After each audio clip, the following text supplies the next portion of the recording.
আসসালামু আলাইকুম। কি অবস্থা সকলের? কেমন আছেন? আশা করি সবাই ভালো আছেন, সুস্থ আছেন আর নিরাপদে আছেন। মোটরসাইকেল নিয়ে ইউটিউবে কথা বলার প্রেক্ষাপটে বাংলাদেশ, ভারত, পাকিস্তান সহ বিশ্বের বিভিন্ন দেশের মোটরসাইকেলের খোঁজ খবর সম্পর্কিত ওয়েবসাইট, ইউটিউব চ্যানেল ইত্যাদি কিন্তু আমার রেগুলার পড়া হয়। তো এরকম পড়তে পড়তে কয়েকদিন আগে চোখ আটকায় গেল ভারতের বাজারে কেটিএম এর মূল্য হ্রাসের ব্যাপারে। ভারতের বাজারে কি হয়েছে? কেটিএম মোটরসাইকেলের দাম কমছে। হ্যাঁ, কম বেশি তো হতেই পারে বিভিন্ন ব্র্যান্ডে, এটা একটা স্বাভাবিক ব্যাপার। কিন্তু কেটিএম এর দাম কমাটা আমার কাছে একটু অস্বাভাবিক ব্যাপার মনে হইল, এবং সেই অস্বাভাবিক ব্যাপারটা নিয়েই কিন্তু সাজাইছি আজকের এই ভিডিওটা। তো কেটিএম এইটা একসময় ভারতের বাজারে বিশেষায়িত এবং উচ্চ মূল্যের মোটরসাইকেলের ব্র্যান্ড হিসেবে পরিচিত ছিল। সাম্প্রতিককালে তাদের কিছু জনপ্রিয় মডেলের মূল্য হ্রাস করে একটি উল্লেখযোগ্য কৌশলগত পরিবর্তন আনা হয়েছে।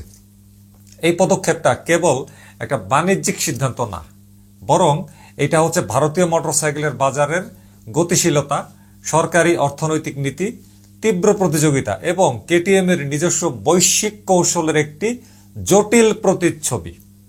এই বিস্তারিত বিশ্লেষণটি ভারতে কেটিএম এর মূল্য হ্রাসের পেছনে থাকা মূল কারণগুলো এবং এর প্রভাব এবং ভবিষ্যতের সম্ভাব্য দিকগুলো নিয়ে আলোচনা করব। ফিরে আসছি ইন্ট্রোর পরে।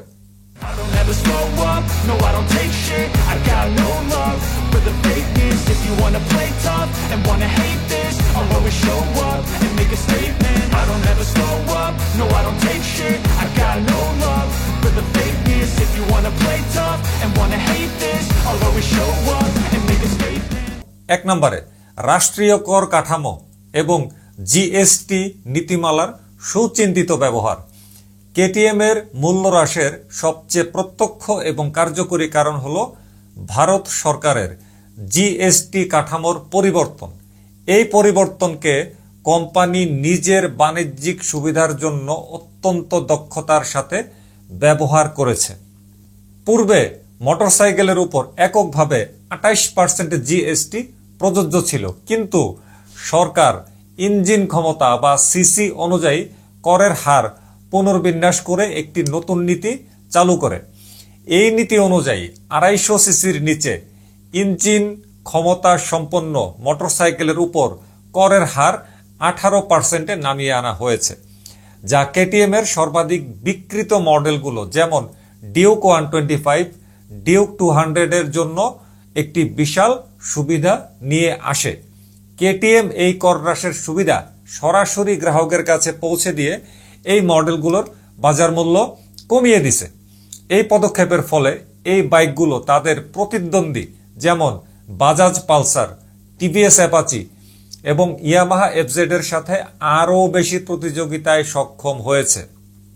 অন্যদিকে 250 সিসির উপর ইঞ্জিন ক্ষমতা সম্পন্ন বাইকের উপর করের হার 40% পর্যন্ত বৃদ্ধি করা হয়েছে। এই নীতি কেটিএম এর প্রিমিয়াম মডেলগুলো যেমন ডিউক 250, ডিউক 390 এর মতো মডেলগুলোর জন্য একটি বড় চ্যালেঞ্জ তৈরি করেছে। সাধারণ বাণিজ্যিক নিয়ম অনুযায়ী এই বাইকগুলোর দাম উল্লেখযোগ্যভাবে বৃদ্ধি পাওয়ার কথা ছিল, কিন্তু কেটিএম একটি ব্যতিক্রম কৌশল অবলম্বন করে। তারা এই বর্ধিত করের বোঝা আংশিক বা সম্পূর্ণভাবে নিজেদের উপর গ্রহণ করে। এর ফলে এই মডেলগুলোর গ্রাহক মূল্য তুলনামূলকভাবে অপরিবর্তিত থাকে। এই কৌশলটি দুটি গুরুত্বপূর্ণ উদ্দেশ্য সাধন করে। প্রথমত, প্রিমিয়াম গ্রাহকদের ধরে রাখা।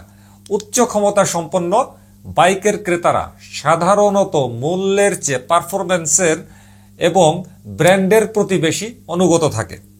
মূল্য বৃদ্ধি না করে কেটিএম এই গ্রাহক গোষ্ঠীকে তাদের ব্র্যান্ডের প্রতি আস্থাশীল রাখতে সক্ষম হয়েছে। দ্বিতীয়ত, প্রিমিয়াম ব্র্যান্ডের ইমেজ বজায় রাখা। ডিউক 390 এর মতো মডেলগুলো কেটিএম এর রেডি টু রেস ব্র্যান্ড ইমেজের প্রধান স্তম্ভ। এই বাইকের মূল্য বৃদ্ধি করলে ব্র্যান্ডের সামগ্রিক চিত্র ক্ষতিগ্রস্ত হতে পারত। মূল্য অপরিবর্তিত রেখে কেটিএম তাদের প্রিমিয়াম স্ট্যাটাস বজায় রেখেছে।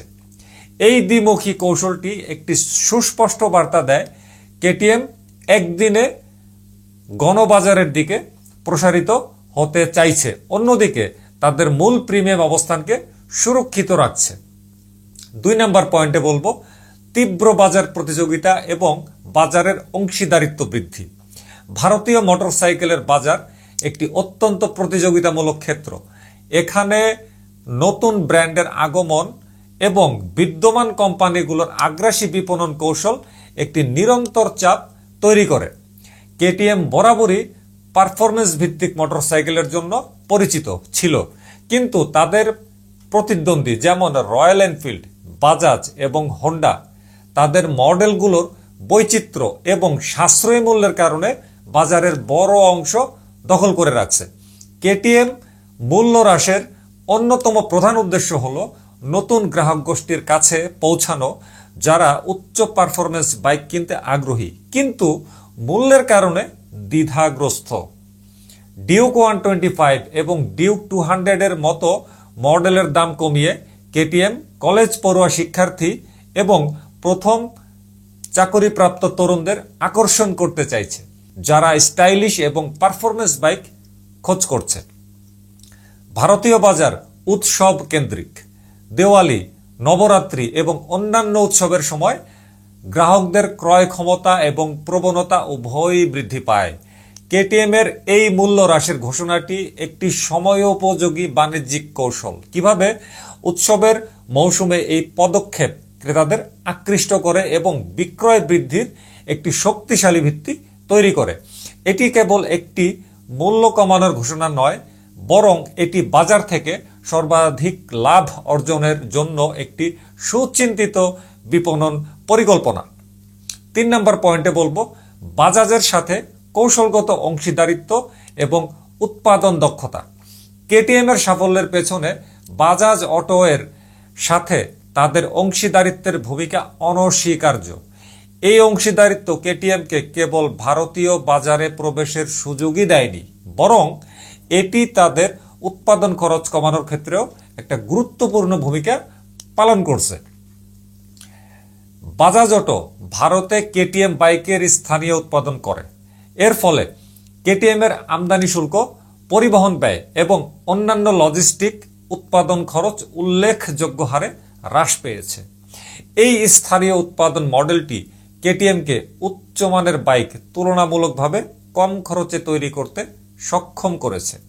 এই উৎপাদন দক্ষতার ফলস্বরূপ প্রাপ্ত আর্থিক সুবিধা কোম্পানি গ্রাহকদের কাছে মূল্য হ্রাসের মাধ্যমে পৌঁছে দিচ্ছে, যা তাদের প্রতিযোগিতামূলক অবস্থানকে শক্তিশালী করছে।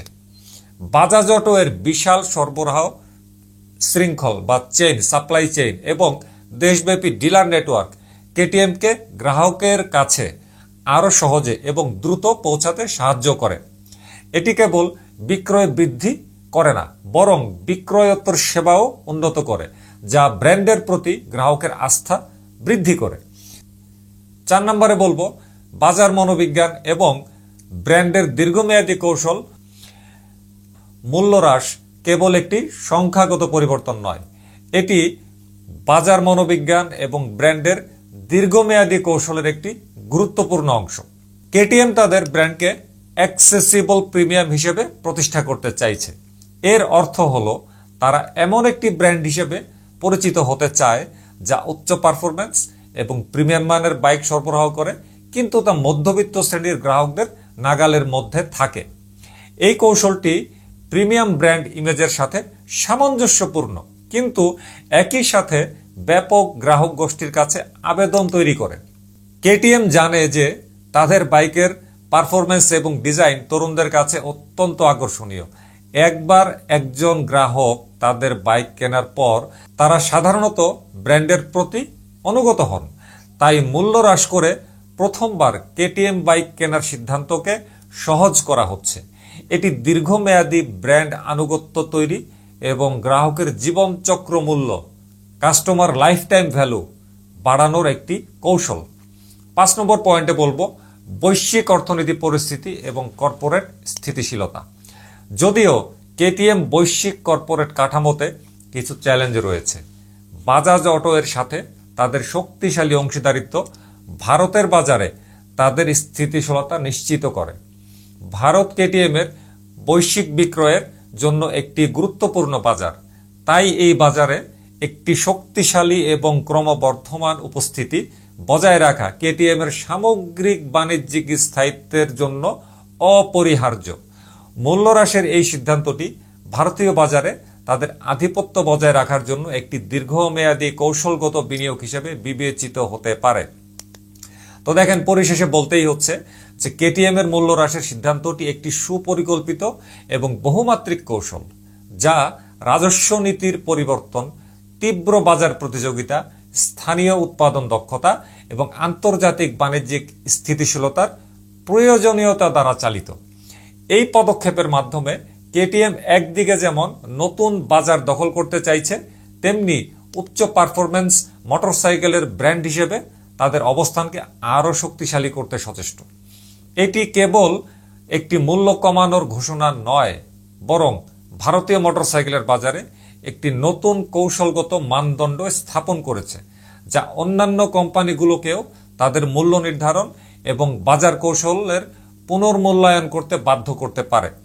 এই বিশ্লেষণ থেকে স্পষ্ট যে কেটিএম তাদের স্বল্প এবং দীর্ঘমেয়াদী উভয় লক্ষ্য পূরণের জন্য একটি সুচিন্তিত এবং আগ্রাসী পরিকল্পনা গ্রহণ করেছে, যা তাদের ভারতীয় মোটরসাইকেল বাজারে একটি শক্তিশালী প্রতিযোগী হিসেবে প্রতিষ্ঠিত করতে যাচ্ছে। কেটিএম মোটরসাইকেলের অবস্থা তো এমনিই গত বেশ কয়েক মাস আগ ধরে খুবই খারাপ গিয়েছিল। তাদের বন্ধই হয়ে যাওয়ার কথা ছিল, কিন্তু সেই বন্ধটা হয় নাই কিন্তু একমাত্র বাজাজ অটোর বড় একটা আর্থিক সহযোগিতার কারণে। এখন অনেকে মনে করছিলেন যে শুধুমাত্র জিএসটি সুবিধার কারণে কেটিএম এর ওই মোটরসাইকেলগুলোর দাম কমেছে, কিন্তু আমরা এই বিশ্লেষণে দেখলাম যে শুধুমাত্র জিএসটি এই মোটরসাইকেলগুলোর দাম কমানোর পেছনে দায়ী নয়।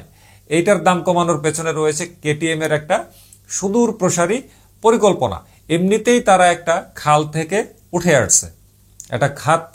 আসছে। তো এই খাত থেকে উঠে আসার পরে তারা যাতে বাজারে ভালোভাবে বিস্তার করতে পারে, তাদের আকর্ষণীয় মোটরসাইকেলগুলো দিয়ে যাতে তারা বিপুল সংখ্যক কাস্টমার ধরতে পারে, সেই ধরতে পারার একটা কৌশল হিসেবেই কিন্তু কেটিএম তাদের মোটরসাইকেলের দামগুলো এইভাবে কমিয়েছে। তো এতটুকুই ছিল কেটিএম ভারতের মূল্য কমানো নিয়ে কথাবার্তা। তো ভালো থাকবেন সবাই, বিদায় নিলাম আজকে। আল্লাহ হাফেজ, আসসালামু আলাইকুম।